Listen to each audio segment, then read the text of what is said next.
Here is a Sony ST-JX411. It has no overcurrent protection from the factory. There's no line fuse in it. And as you can see, it is UL listed without the fuse in it.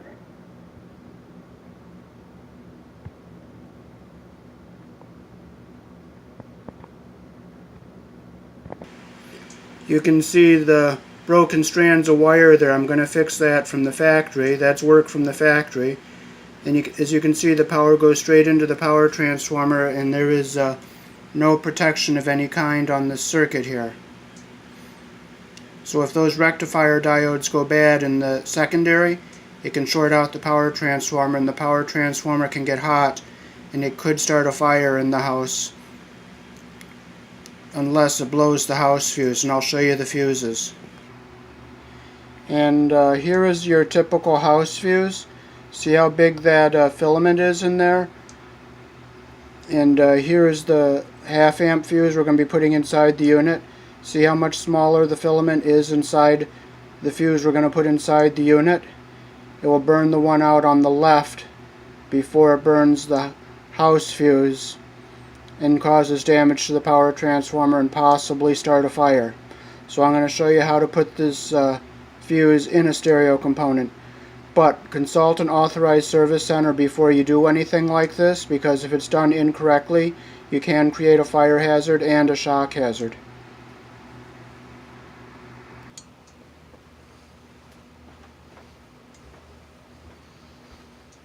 Okay, so we'll get started here. We'll put our fuse in first. So we'll unwrap this wire here from the terminal post.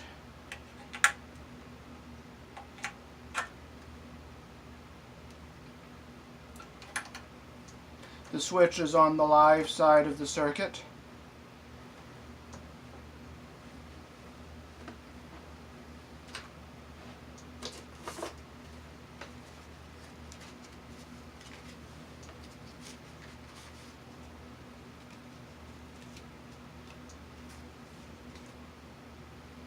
So we'll use our fuse block here. We'll sand the terminal so we get a good solder connection here.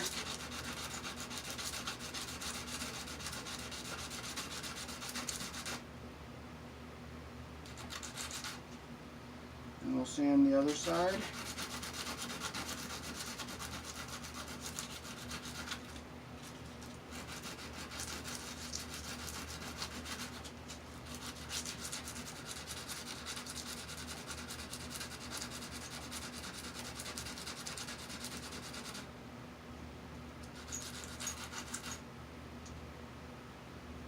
I'll hit the other side a little bit.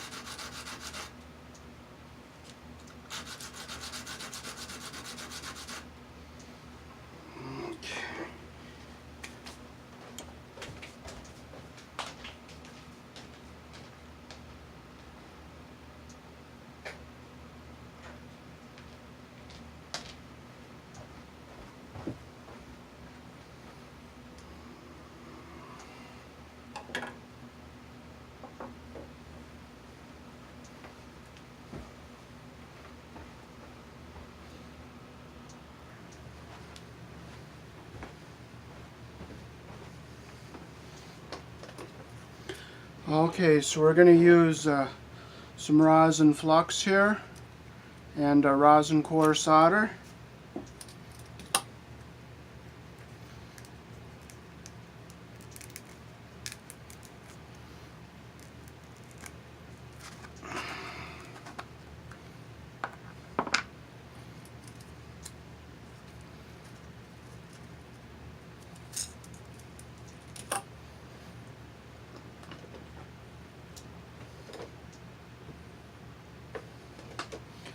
Okay, so we're going to clip some of this off here.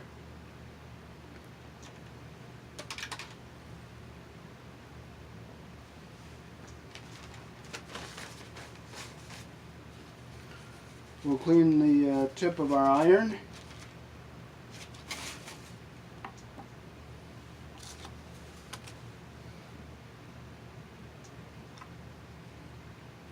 Okay, we'll put our wire in the hole here.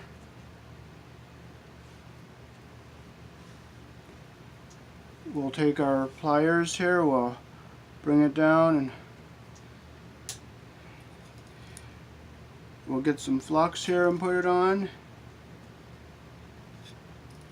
Put some solder on the iron, and we'll heat the terminal and the wire.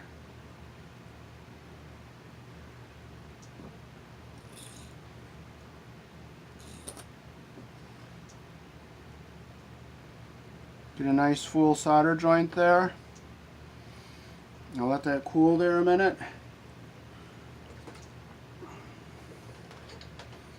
So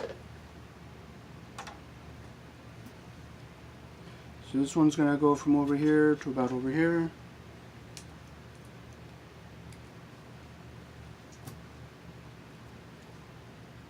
We'll strip our other wire here. Get the strands twisted together. I'll put it in the hole. Make sure all the strands go through. I'll take and bend them down and bend the back of it up. Take the flux. Put some flux here on the copper in the terminal. And again a little on the bottom there. Put some solder on the tip of my iron, and we'll heat the wire and the terminal.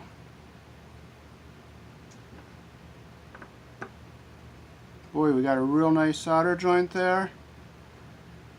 Let that cool a second. I'll look on the other side. I like to get just a little more on the back side of that because I want to get a nice flow through. So I might just put a little more flux on the bottom there.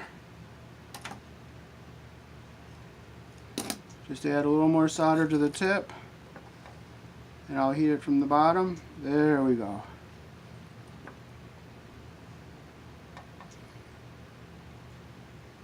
Good flow through over here. Now this didn't flow through so good over here, so I'll get a little flux on the bottom of this here. Just a little more dab of solder on the iron.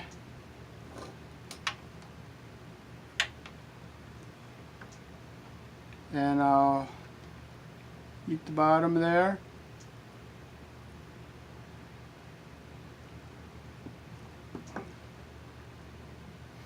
I'll let that cool a minute and I'll look at the bottom. Got a nice flow through. So this will be sitting over here like this. And this will get soldered up here.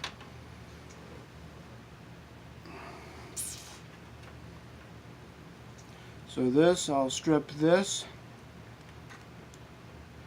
Now this time I'm not going to twist the strands together because I want the strands to flatten around this post here. So I'm going to take and get them around.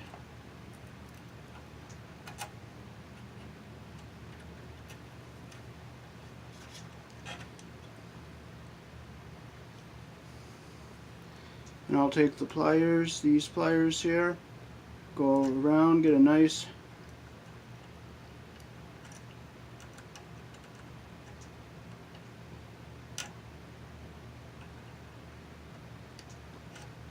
I like these wider pliers for that there. I'll take some flux, put a little flux around it.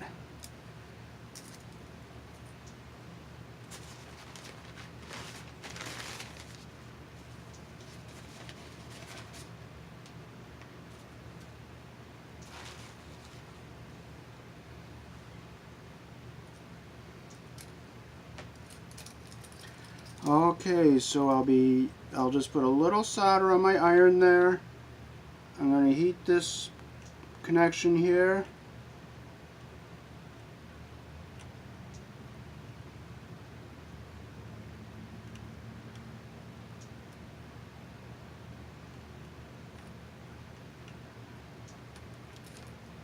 Now all that copper is all covered. And we have a very good solder joint there.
Okay, now we're ready to put a few zip ties in here and fasten the wires into place.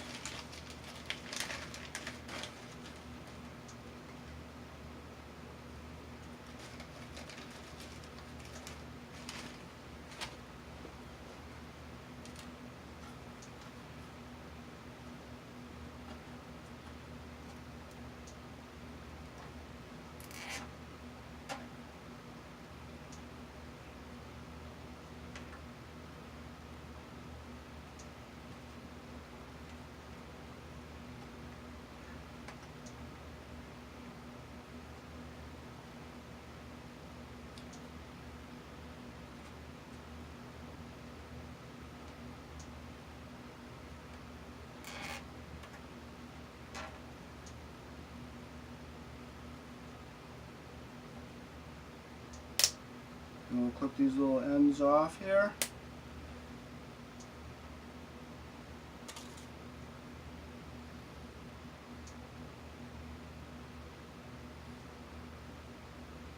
And this mess from the factory, I will just cut off the broken strand there. Make sure it goes in the garbage and make sure it doesn't get into anything where it could short something out. I'll take some flux here. I'll reflux this unit to this joint here.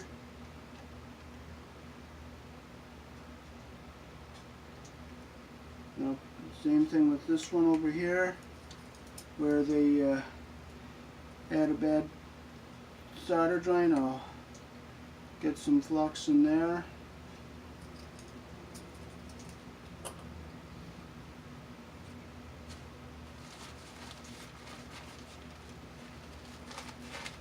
Clean my tip again.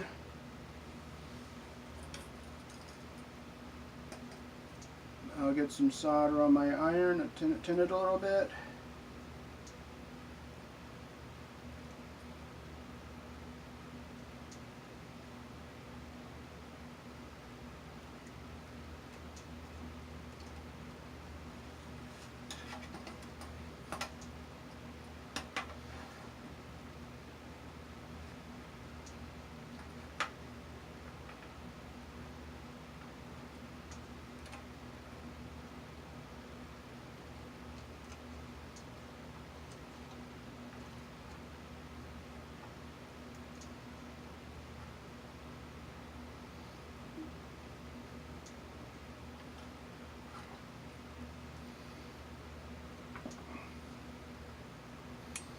I don't like how that solder kind of balled up there, so I'm going to get some flux around it here.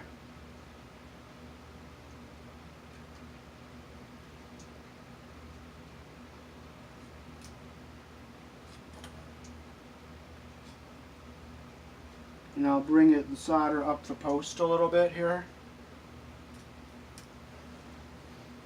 I'll turn it this way so you can see it.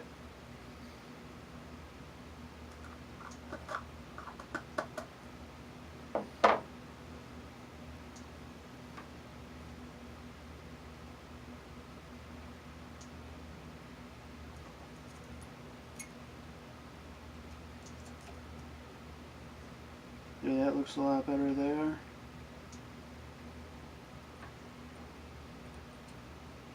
I'll go around this one. There, now all the copper is covered.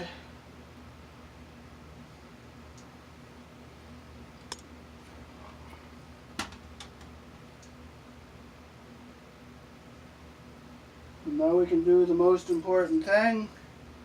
Put the half amp line fuse in here for overcurrent protection. And now this unit, if one of these rectifier diodes go bad in a shorting condition, it would heat up this transformer, but it will blow this before it gets really hot and starts trying to blow the house fuse. Because if there's nothing else on in that circuit, this will have to draw a full 15 amps to blow that house fuse, or 20 amps if it's plugged into a 20 amp circuit. And while it's drawing that much amperage, this transformer can get very hot and the line cord could start melting, and this could get hot even on the outside, possibly, and it could short out and start a fire if it's touching a drape. So with this fuse in here, this will blow before it gets this too hot and causes damage to the unit, or possibly starts a fire in your house. But always consult with an authorized service center before you do some work like this on your electronic equipment. Thanks for watching.